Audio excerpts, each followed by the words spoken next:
कुछ अलग अलग जगह देखी गई थी। एक तो पीडीएस शॉप देखा गया था। पीडीएस शॉप में उन्होंने कुछ हितग्राहियों से भी इंटरेक्ट किया कि उनको जो खाद्यान्न उनका पात्रता के हिसाब से मिलना चाहिए वो मिल रहा है कि नहीं मिल रहा है।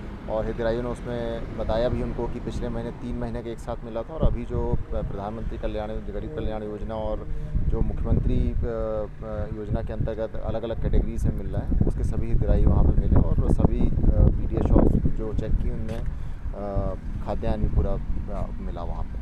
सोशल डिस्टेंसिंग भी वहाँ पे गोले बना के रखे गए थे और सोशल डिस्टेंसिंग का पालन भी मिला। सहकारी बैंक की ब्रांच में उन्होंने हितग्राहियों से जो वहाँ पे अपना निकालने आए थे पैसा, उनसे भी किसानों से इंटरेक्ट किया। इसके अलावा सौदा पर्ची से जो अभी फसल खरीदी जा रही है, गेहूँ खरीदा जा रहा है, उसका भी उन्होंने अवलोकन किया, जिसमें किसान और जो व्यापारी है दोनों से उन्होंने इंटरेक्ट किया। उसके संबंध में उन्होंने एक नोट भी बनाने के लिए बोला है, क्योंकि वो एक उनको बहुत अच्छी व्यवस्था लगी कि इस प्रकार बिना मंडी में आए किसान उसको ख़रीद सकता है। इसके अलावा जो एक उप स्वास्थ्य केंद्र का भी नीचे उन्होंने भ्रमण किया, जहाँ पे आंगनवाड़ी कार्यकर्ता, एएनएम और सेक्टर मेडिकल ऑफिसर सबसे इंटरेक्ट किया कि किस प्रकार से ग्रामीण क्षेत्रों में आप लोगों को अवेयर कर रहे हैं, सर्वे कर रहे हैं उसमें। साथ ही साथ उन्होंने एक समर्थन मूल्य खरीदी केंद्र भी जो धार बॉर्डर पे था उसको भी देखा उसमें, और वहाँ पे उन्होंने उसकी किसानों से भी बात की कि किस प्रकार से वो फसल ला रहे हैं और कैसे सोशल डिस्टेंसिंग का पालन हो रहा है और कैसे क्या प्रक्रिया उसमें अपनाई जा रही है। तो इस प्रकार से उन्होंने ग्रामीण क्षेत्र में पूरा ये भ्रमण किया है।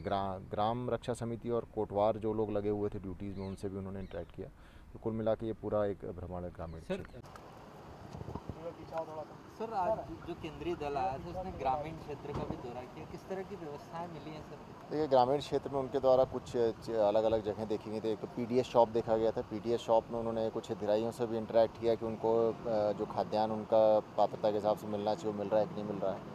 और हितग्राहियों ने उसमें बताया भी उनको कि पिछले महीने 3 महीने के एक साथ मिला था, और अभी जो प्रधानमंत्री गरीब कल्याण योजना और जो मुख्यमंत्री योजना के अंतर्गत अलग अलग कैटेगरी से मिल रहा है, उसके सभी हितग्राही वहाँ पे मिले। और सभी पीडीएस शॉप्स जो चेक की उनमें खाद्यान्न भी पूरा मिला वहाँ पे। सोशल डिस्टेंसिंग भी वहाँ पे गोले बना के रखे गए थे और सोशल डिस्टेंसिंग का पालन भी मिला।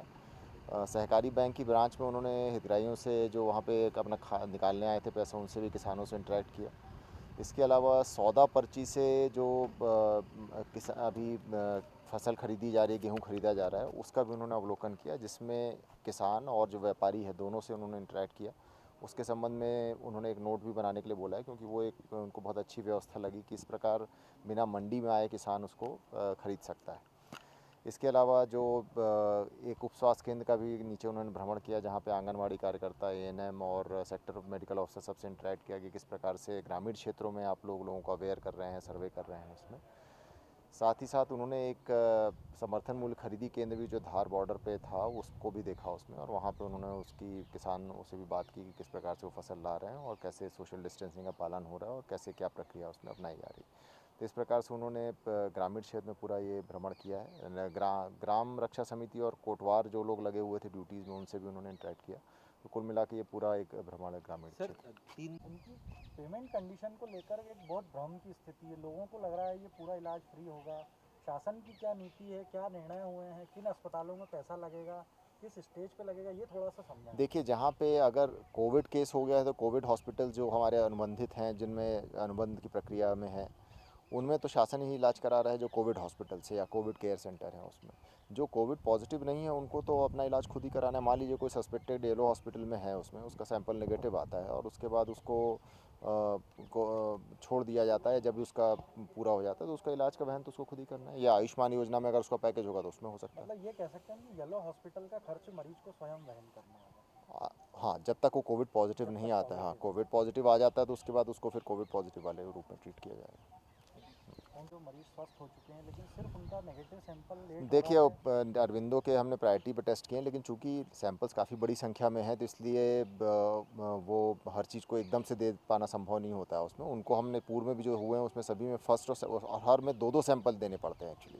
पहला सैंपल निगेटिव आता है, उसके बाद फिर 24 घंटे में दूसरा सैंपल भी देना पड़ता है। इसलिए वो सैंपल संख्या काफ़ी संख्या में आते हैं, तो उनमें हमने प्रायोरिटी दी हुई है और उसको जल्दी से जल्दी कर रहे हैं। उनको कुछ नेगेटिव रिपोर्ट्स आज आई थी तो उनको आज दे दी थी मॉर्निंग में हमने उसमें, तो वो प्रायोरिटी पे है। शहर में अलग अलग अस्पताल है, इसको लेकर क्या? नहीं, देखिए, सैम्पलिंग कम नहीं हो रही है। इनफैक्ट अभी कल टेस्ट कम हो पाए। पहले 2 दिन जो थे उसमें लैब टेक्नीशियन, चूँकि हमारे यहाँ कोविड पॉजिटिव आ गया था, उसके कारण हमको पूरे स्टाफ का वहाँ पे लैब में माइक्रोबायोलॉजिस्ट का सैंपल कराना पड़ा था, और जब वो नेगेटिव आया तो उसके बाद लैब थोड़ी सी सुचारू रूप से हुई, और कल हमारे यहाँ ऑटोमेटिक आरएनए एक्सट्रैक्टर लग गया है, और कल उसको लगा के उसकी ट्रेनिंग और उसको लगाने का पूरा जो समय था उसके बाद ही फिर वो काम चालू हो पाया। तो रात में हम लोगों ने करीब 150 सैंपल रात में टेस्ट कर लिए उसमें, कल रात में भी हमने काम किया क्योंकि कल दिन में उसके कारण काम प्रभावित हुआ था उसमें। आज से लगभग हम लोग उम्मीद कर रहे हैं कि हम लोग 350 के करीब सैंपल पर डे हमारे टेस्ट होंगे यहाँ। सर एक और चीज़ सुनने में आई है कि उन्होंने तो व्यवस्थाएं देख ली, क्या हमने अपनी ओर से उनसे कुछ कहा है कि हमें इन साधन संसाधनों की आवश्यकता है? देखिए, जो डी ब्रीफिंग होगी उसमें इन सब बातों पे बात करेंगे उसमें। वैसे हम लोग को राज्य शासन से पूरा सहयोग मिल रहा है और सेंट्रल गवर्नमेंट से भी पूरा सहयोग मिल रहा है, तो ऐसी कोई विशेष रिक्वायरमेंट नहीं है। मुझे लगता है संसाधन सभी हमको उपलब्ध मुहैया कराए गए हैं उसमें, तो ऐसा कोई विशेष रिक्वायरमेंट हमने नहीं बताई है। सर सैम्पलिंग कम